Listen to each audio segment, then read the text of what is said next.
विभव समझना है, लेकिन वैद्युत विभव समझने के पहले यह आपको अवगत करा देना चाहते हैं कि जो भी इंटरमीडिएट का सिलेबस है और जो परीक्षा में आपको आना है, हर टॉपिक पर निश्चित रूप से आपको वीडियो संदेश बनेगा। अब उसको श्रवण करें, उस पर रिस्पांस भी तो दीजिए कि हाँ ये यहाँ आपको समझ में आया, यहाँ नहीं समझ में आया, तो उस तरह से आप रिस्पांस दें उसके संबंध में। तो निश्चित रूप से हर टॉपिक पर भी बनेगा, उसके साथ उसके न्यूमेरिकल प्रॉब्लम पर भी आपको संदेश देकर भेजा जाएगा कि जो परिस्थिति है जब आनी लाइन आपको शिक्षा ग्रहण करनी है तो उसके हर टॉपिकों को आपको टच किया जाएगा। तो वैद्युत विभव इलेक्ट्रिक पोटेंशियल क्या है? तो इलेक्ट्रिक पोटेंशियल यानी आपको पीछे बताए थे कि वैद्युत क्षेत्र, जब किसी आवेश अपने चारों ओर जो वैद्युत क्षेत्र क्रिएट करता है उस वैद्युत क्षेत्र को तीन तरह से प्रदर्शित करते हैं। एक तो वैद्युत क्षेत्र में किसी बिंदु के सदिश फलन के रूप में, जिसको वैद्युत क्षेत्र की तीव्रता कह देते हैं, केवल वैद्युत क्षेत्र ही कह दिया जाता है। और दूसरा होता है उस वैद्युत क्षेत्र के किसी बिंदु के अदिश फलन के रूप में, उसी को वैद्युत विभव कह देते हैं। और एक आप बल रेखाओं के रूप में प्रदर्शित करते हैं, जिसको वैद्युत फ्लक्स भी कह देते हैं। तो ये वैद्युत विभव, अब देखिए कुछ चीज है आप जानते हैं, जैसे आपसे पूछ दिया जाए कि खाना खाए हैं, जवाब हो कि हाँ। कैसे खाना खाए हैं? तो बहुत बढ़िया खाना बना था घर पर, लेकिन कितना बढ़िया बना था उसका जवाब आप नहीं दे पाएंगे सार्थक रूप से, केवल उसको प्रदर्शित नहीं कर पाएंगे। उसी प्रकार फिजिक्स में बहुत से टर्म होते हैं जिसको ऑलरेडी आप जानते हैं, मैथमेटिकल रूप से उसको परिभाषित कर सकते हैं, लेकिन फिजिक्स में उसको परिभाषा देना हो तो उसके नेचर के रिगार्डिंग आप सही तरीके से उसको डिफाइन नहीं कर पाते हैं। उसी तत्व में आपको एक वैद्युत विभव भी है। जानते कि विभव क्या है? समय जानते कि समय क्या है, इन समय से को आप खुद के समय को परिभाषित कीजिए कि समय क्या है, तो वही समस्या जैसे आ जाती है उससे विभव। लेकिन यह विभव को हम समझने का प्रयास करें तो देखिए, विभव वह कारण है जो आवेश के प्रवाह को निर्धारित करता है। यानी हमेशा जिस प्रकार आपका पानी हमेशा ऊंचे गुरुत्व से नीचे गुरुत्व की ओर प्रवाहित होने का प्रयास करती है, नीचे से ऊपर ले जाना होगा तो वह एक्सटर्नल वर्क करना होगा। उसी प्रकार आपको ऊष्मा का प्रवाह भी हमेशा आपका उच्च ताप की वस्तु से निम्न ताप की वस्तु की ओर होता है। उसी प्रकार विभव भी वह कारण है जो आवेश के प्रवाह को निर्धारित करता है। यानी हमेशा जो पॉजिटिव आवेश होते हैं उसका प्रवाह हमेशा उच्च विभव से निम्न विभव की ओर होता है। अर्थात ये कह सकते हैं कि विभव वह कारण है जो आवेश के प्रवाह को निर्धारित करता है। यानी अगर दो बिंदुओं का विभव समान हो जाए या दो अलग अलग आवेशित वस्तु हैं और उनका विभव समान हो तो उस पर कितना ही अधिक आवेश क्यों न हो, अगर विभव बराबर है तो उस पे आवेश का स्थानांतरण नहीं होगा। यानी विभव वह कारण है जो आवेश के प्रवाह को निर्धारित करता है। और हमेशा जो धन आवेश का स्थानांतरण उच्च विभव से निम्न विभव की ओर होता है, उसके विपरीत इलेक्ट्रॉन का स्थानांतरण जो होता है निम्न विभव से उच्च विभव की ओर होता है। तो अब तो समझिए कि विभव है कैसे, जो कारण है जिस कारण से आवेश का प्रवाह निर्धारित होता है। इस प्रकार आप समझिए कि इस तरह से अब देखा जाए कि आवेश को एक तल से दूसरी बिंदु तक ले जाने में आपको कार्य करना होगा, क्योंकि आप जानते हैं कि वैद्युत क्षेत्र में जो आपको अगर दूसरा वैद्युत क्षेत्र है और उसमें आवेश को ले जा रहे हैं तो वैद्युत क्षेत्र उस आवेश को प्रभावित करेगा और उसी कारण से उसके विपरीत उसको ले जाना है तो आपको कार्य करना होगा। और ये कार्य ही क्या होता है, उसके अंदर आपको जो संचित हो जाता है। और समानता से देखा जाए तो जैसे आपका देखिए, मान लेते हैं कि दो बिंदु है, एक आपको ए बिंदु है, दूसरा आपको बी बिंदु है, और उस आवेश को आप बी से ए तक ला रहे हैं। तो बी से ए तक लाने में जो कार्य होगा वही ए और बी के बीच का विभव का अंतर होता है। क्योंकि विभव का अंतर ही आपको कार्य को निर्धारित करता है। जैसे विभव बराबर हो जाता है तो आपको कार्य विभव आपका विभव बराबर होगा तो कार्य भी शून्य हो जाएगा। तो यानी ए से बी तक लाने में आपको विभव का अंतर होना चाहिए, तो उस समय आपको कार्य संपादित होगा। तो मान लेते हैं कि बी से एक के आवेश को ला रहे हैं, तो एक विभवांतर की परिभाषा पहले हम लोग डिफाइन कर लें। विभवांतर क्या होता है? विभव का अंतर, जिसको कहते हैं पोटेंशियल डिफरेंस। तो यानी किसी भी वैद्युत क्षेत्र के एक बिंदु से दूसरे बिंदु तक परीक्षण आवेश कहते हैं कि परीक्षण आवेश को ले जाने में किए गए कार्य और उस परीक्षण आवेश के निष्पत्ति को ही उन दोनों बिंदुओं के बीच का विभवांतर कहते हैं। अब देखिए, परीक्षण आवेश ऐसा आवेश होता है जिसका अपना क्षेत्र न हो, एकदम यानी बहुत सूक्ष्म आवेश हो। और उससे इस रूप में बहस कर सकते हैं कि एकांक आवेश को वैद्युत क्षेत्र के एक बिंदु से दूसरी बिंदु तक ले जाने में किए गए कार्य ही उन दोनों बिंदुओं के बीच का विभवांतर होता है।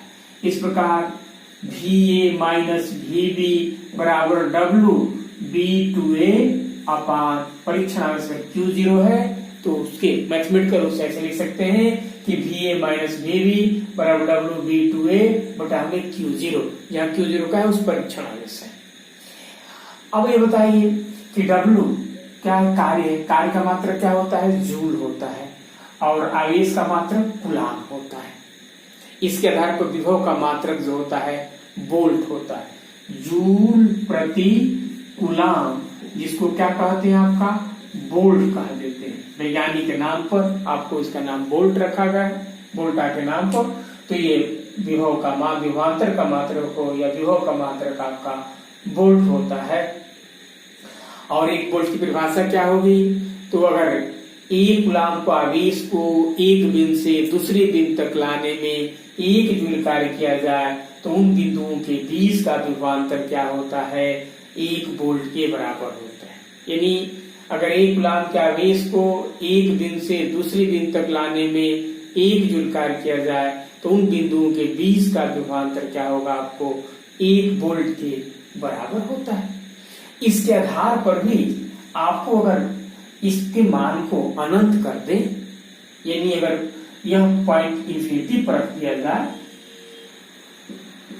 तो अब आपको अनंत से तक लाने में होगा कार्य, और Q0। अब जानिए, किसी आवेश का एक क्षेत्र होता है, उस क्षेत्र में वो प्रभावित होता है। अनंत पर उसका फील्ड होता नहीं, यानी अनंत पर आपको वो विभव आपका उस आवेश का प्रभाव तो होगा नहीं। तो उसके आधार पर आपको यह मान निगलेक्ट हो जाएगा।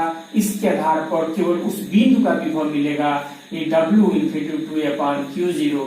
यही के आधार पर उस बिंदु का विभव प्रकाश हो जाए, क्योंकि अनंत पर विभव शून्य हो जाएगा, उस आवेश का प्रभाव नहीं है।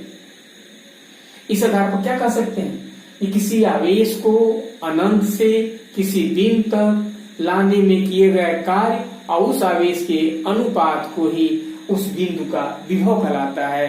यानी परीक्षण आवेश को अनंत से किसी बिंदु तक लाने में किया गया कार्य और उस परीक्षण आवेश की निष्पत्ति को उस बिंदु का विभव कहते हैं। या दूसरे शब्दों में ये कहा जाए कि एकांक आवेश को अनंत से वैद्युत क्षेत्र के भीतर किसी बिंदु पर लाने में किया गया कार्य ही उस बिंदु का विभव होगा। तो यह विभव की ऐसे परिभाषा होती है। इस प्रकार चाहे विभव रखा जाए चाहे विभवांतर, दोनों का मात्रक तो एक ही होता है, वोल्ट ही होता है। विभव में अनंत से उस बिंदु तक लाने में किया कार्य है, और विभवांतर में एक बिंदु से दूसरे बिंदु तक लाने में किया गया कार्य ही उन दोनों बिंदुओं के बीच का विभवांतर कहलाता है। इस प्रकार हमें उम्मीद है कि आप विभव को समझ गए कि विभव एक्चुअल में वह कारण होता है जो आवेश के प्रवाह को निर्धारित करता है। अब हम लोग को ये समझा जाए कि किसी बिंदु आवेश के कारण से किसी बिंदु पर विभव कितना होता है, उसकी गणना कैसे करेंगे। यह आपका विभव से मेन टॉपिक है। इसको समझने का प्रयास किया जाए कि मान लेते हैं कि Q आवेश है आपका किसी बिंदु P पर, और यहां से R दूरी पर एक बिंदु है A और उस पर विभव ज्ञात करनी है। जैसे विभव की परिभाषा आपको डिफाइन किया गया मैथमेटिकल कि अनंत से बिंदु ए तक आपको एकांक आवेश या परीक्षण आवेश को लाने में किए गए कार्य और उस परीक्षण आवेश के निष्पत्ति के अनुपात ही बिंदु ए का विभव होगा। अब इसकी गणना करने के लिए दो तरीका है। एक पहले आपको कैलकुलस की मेथड से बता रहे हैं, अगर समझ में नहीं आएगा तो फिर कहेंगे तो दूसरा भी विधि बताएंगे। तो आपको अब मान लेते हैं कि एक बिंदु आपको बी है जो P से आपको x दूरी पर स्थित है, यानी A और अनंत के बीच में एक बिंदु B ले लिया गया जो P से आपको x दूरी पर स्थित है। अगर यहां पर परीक्षण आवेश रखा गया होता Q0 तो कूलाम का नियम तो पढ़े हैं। कूलाम के नियम अनुसार उस Q0 पर लगने वाला बल कितना होगा, एक बराबर, तो आप जानते हैं कि 1/4 पाई एप्सिलॉन 0 के माध्यम होगा तो, और Q0/x², यही उस पर बल लगेगा क्योंकि दूरी x मानी गई है, तो Q0/x², इतना आपको उस पर बल लगेगा। अब इस आवेश को जो Q0 है इसको थोड़ी सी दूरी dx विस्थापित कर दी। कितनी दूरी विस्थापित कर दिया, स्मॉल दूरी dx विस्थापित कर दिया गया उसको। हाँ, ये भी जानते हैं कि परीक्षण आवेश है और ये Q आवेश है तो बल की दिशा इधर होगी, आपको उसको दूर भगाएगा और आपको विस्थापित इधर किया जा रहा है, यानी बल के विपरीत दिशा में विस्थापित किया जा रहा है। तो इसी कारण से अगर किए गए कार्य dw निकाल रहे हैं तो क्या होता है, बल गुणे विस्थापन होता है, लेकिन विस्थापन विपरीत दिशा में होगा तो माइनस साइन के साथ लिखना होगा। तो F इंटू माइनस dx क्यों लिख रहे हैं, क्योंकि बल का विस्थापन की दिशा में हो रहा है, विस्थापन बल के विपरीत हो रहा है, इसलिए आपको माइनस लिख दिया गया है। अब मान रख दें तो dw का मान कितना हो जाएगा आपका, F का मान है 1/4 पाई एप्सिलॉन 0 के Q0/x² और माइनस dx हो रहा है। इसी कार्य को अनंत से लेकर के और आपका अगर ये r दूरी पर है तो परिभाषा दी कि अनंत से a तक लाने में किया गया कार्य क्या होता है, आपको बिंदु a का विभव होता है। इसलिए समीकरण को अनंत से और a तक लाने में कार्य की गणना कर दें तो आपको क्या हो जाएगा, वह बिंदु a का विभव हो जाएगा। इसकी गणना करने के लिए आप समाकलन कर दीजिए, तो dw इधर समाकलन में क्या हो जाएगा आपका 1/4 पाई एप्सिलॉन 0 के Q0/x² dx, माइनस को तो बाहर भी लिख सकते हैं आप। अब आप dw का समाकलन करेंगे, कहां से कहां तक निकालना है, अनंत से लाना है और r दूरी तक लाना है। dw का समाकलन आपको w हो जाएगा, dx का समाकलन जैसे प्रारंभ में था 11th में भी हो जाता है आपका। अब जो कांस्टेंट होगा यहाँ बाहर कर देंगे तो 1/4 पाई एप्सिलॉन 0 के, और Q0 भी क्या है आपका नियतांक है, ये बाहर हो जाएगा। अंदर क्या बचेगा, तो अनंत से r 1/x² dx होगा। अब बता दीजिए कि 1/x² dx का समाकलन कितना होता है। समाकलन गणित में पढ़ेंगे भी और फिजिक्स के 11th में था, तो वहां से 1 में इस तरह से याद रखना होगा कि 1/x⁴n का समाकलन निकालना होता है अगर, तो आप ध्यान रखिएगा कि उस स्थिति में समाकलन आपको x⁴n-1 यहाँ कर देते हैं विथ माइनस साइन के साथ, यहाँ पर भी n-1 लिख देते हैं तो उसका समाकलन हो जाता है, ठीक ना, n-1। तो इस प्रकार इसका करेंगे तो कितना हो जाएगा, 1/x² का समाकलन करेंगे तो आपको 1/1 कम कर देते हैं, तो यानी यहाँ n-1 का में घात कम कर देना और उतना ही माइनस साइन के साथ लिख देना। तो -1 तो लिखेंगे नहीं, तो माइनस कर देंगे। इस प्रकार x² 1/x² का समय क्या होगा, -1/x हो जाएगा। इसलिए value Q0/4 pi epsilon 0k और -1/x होगा। मान कहाँ से है, 0 से लेकर अनंत से लेकर के और r तक है आपका यह मान। आखिरकार इसको मिटाना ही पड़ रहा है। अब कहां से कहां तक था आपको, तो W का मान Q0/4 पाई एप्सिलॉन 0k और -1/x अनंत और यहाँ पर r था आपको, इसलिए W Q0/4 pi epsilon 0k। देखो पहले ऊपर का मान रखते हैं, तो -1 में अनंत हो गया और माइनस भी आया था आपको। ये तो याद है कि माइनस था, हर जगह माइनस था आपको, तो हर जगह माइनस भी है था और 1/में -r हो गया। और फिर ऊपर का चिन्ह रख देते हैं। जब नीचे का रखेंगे तो जैसे माइनस माइनस आपका है तो प्लस हो जाएगा और 1/में अनंत, 1/में अनंत का मान 0 होता है, तो ये तो काम खत्म हो गया। अब यह माइनस पहले से था, यहाँ भी माइनस से प्लस कर दिया, तो कितना है W का मान 1/4 पाई एप्सिलॉन 0k Q0/r। यह किया गया कार्य का मान हुआ। और विभव की परिभाषा कितने दी गई है, तो विभव की परिभाषा है कि V बराबर W/Q0, इसलिए कितना हो जाएगा, W का मान है 1/4 पाई एप्सिलॉन 0k और क्या है आपका Q0/r है और Q0 से भाग लेना, Q0 कट गया। V का मान कितना हुआ 1/4 पाई एप्सिलॉन 0k Q/r। इस प्रकार यह मान आपको निकल गया कि V बराबर 1/4 पाई एप्सिलॉन 0k Q/r। तो यहां से आपको गणना हुई, ऐसे करके ये गणना हुई जो कैलकुलस के मेथड से था आपको गणना। अगर दूसरी विधि से करना चाहते हैं इसको, अब देखिए कौन सा आपको आसान विधि लग रहा है। तो Q आवेश था, R दूरी पर एक बिंदु A थी, फिर और परिभाषा है अनंत से लेकर के और A तक कार की गणना करना। तो दूसरी विधि में इसको छोटे छोटे पार्टों में बांट देते हैं। अब तक देंगे जैसे B है, C है, D है, ऐसे ऐसे छोटे पार्टों में। दूरी का मान यह दूरी R है, तो यहां से दूरी R1 कर लीजिए, फिर दूरी C की दूरी R2 हो जाएगी, ऐसे करके डाट दूरी हो जाएगी।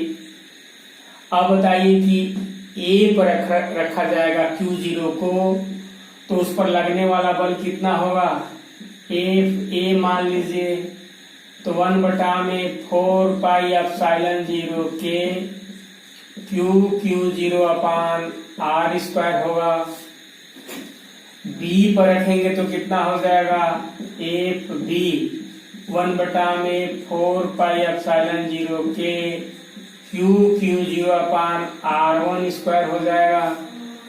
और एक से ध्यान रखिएगा, दो करीब करीब हों और उनके बीच में अगर बल का मान निकालना हो A से B के बीच में, तो दोनों का गुणोत्तर माध्य हो जाता है। गुणोत्तर माध्य मतलब कि दोनों को गुणा करके और वर्गमूल कर दीजिए। इसके आधार पर FAB का मान A से B, देखो अगर ये विधि पहली विधि समझ गए हैं आप, तो यह विधि की कोई जरूरत नहीं, आप उसी विधि से निकालिएगा। लेकिन जिस लड़कों को विधि समझ में नहीं आती है, तब ये विधि बताई जा रही है कि FAB बराबर क्या हो जाएगा आपका, उनके बीच का बल। तो ये इनको वर्गमूल कर देना है, तो वर्गमूल करेंगे गुणा करके, दोनों को गुणा करके FA into FB उसका वर्गमूल करेंगे, तो ध्यान रखिएगा, ये राशि 2 बार आ जाए गुणा में, ये Q0 भी 2 बार आएगा। ये तो बाहर पहले लिख दे रहे हैं ताकि दिक्कत ना हो। तो 1/4πε0 K, क्योंकि 2 बार है, Q0 भी 2 बार है, तो Q0। अब ब्रैकेट में क्या था, 1/r² था, वहां 1/r1² था। बाहर अगर वर्गमूल में ये एक r हो जाएगा, यहाँ से एक r1 हो जाएगा। इस प्रकार FAB का मान कितना हुआ, Q0/4πε0 K 1/r1 हुआ। तो ये आपको A और A से B के बीच का जो बल था उसकी गणना हम लोग कर लिए। अब बल की गणना कर लिए हैं, तो कार्य कितना होता है, तो कार्य B से A तक के लिए बल का जो मान होगा उसको लिख लेंगे, बल गुणे विस्थापन। तो ये आपका Q0 4πε0 के 1/r1। अब विस्थापन देखो, यहाँ से यहाँ दूरी r1 है, यहाँ से यहाँ दूरी आपको r है, इसलिए विस्थापन क्या हुआ, r1 - r हो गया। तो WBA का मान Q0/4πε0 के, जब इसको अंदर करेंगे तो ये कट करके 1/r होगा और यहाँ 1/r1 हो जाएगा, 1/r1 हो जाएगा। इतना तो ये मान है B से A तक का। ये लंबी विधि हो जाएगी, अगर वो विधि आ रही है तो उसी विधि से करिए। उसी प्रकार C से B तक निकालेंगे तो ऐसे ही होगा, Q0/4πε0 के R की जगह पर R1 हो जाएगा, R1 की जगह पर R2 हो जाएगा। उसी प्रकार D से C निकालेंगे तो यहाँ R2 हो जाएगा, यहाँ R3 हो जाएगा। ऐसे करके निकलता जाएगा। अब सबको अगर जोड़ दिया जाए, किसको किसको, जो भी मान निकाले हैं उसको अगर जोड़ दें, यानी W निकालना होगा तो W B से A, W C से B, W D से C, W E से D, ऐसे करके जोड़ दें। और अंत में W अनंत से कम होगा, उसको भी लिखना होगा। तो इसका मान कितना था, 1/4πε0 के Q0 तो सब में है आपका। इसके बाद यहाँ ब्रैकेट में 1/r - 1/r1, सिमिलरली Q0/4πε0 के यहाँ है 1/r1 - 1/r2। ऐसे ही आपको लिखना है। देखो ये सब में है, इसको बाहर कर दें तो Q0/4πε0 के 1/r - 1/r1, यहाँ 1/r1 - 1/r2, फिर 1/r2 - 1/r3, ऐसे करके आएगा। और लास्ट में -1 में अनंत हो जाएगा, इसके बड़े अनंत में से कम होगा। लेकिन क्या देख रहे हैं, उस चीज की जरूरत नहीं पड़ेगी, ये कट जा रहा है, ये सभी कट जाएगा, यहाँ माइनस यहाँ प्लस, ऐसे करके सभी कट जाएंगे। और 1/अनंत का मान भी 0 होता है, तो बचा कितना केवल, तो वही Q0/4πε0 के 1/r ही बचा, जो पहले निकाले थे W का मान, उतना ही बचा। और W/Q0 मान भाग दीजिए तो आपको मान निकल गया। चाहे इस बिल से निकाले चाहे उस बिल से निकाले, मान तो वही आना है। अब जो आपको समझ में आया है वो ऐसे करके गणना करके आप भी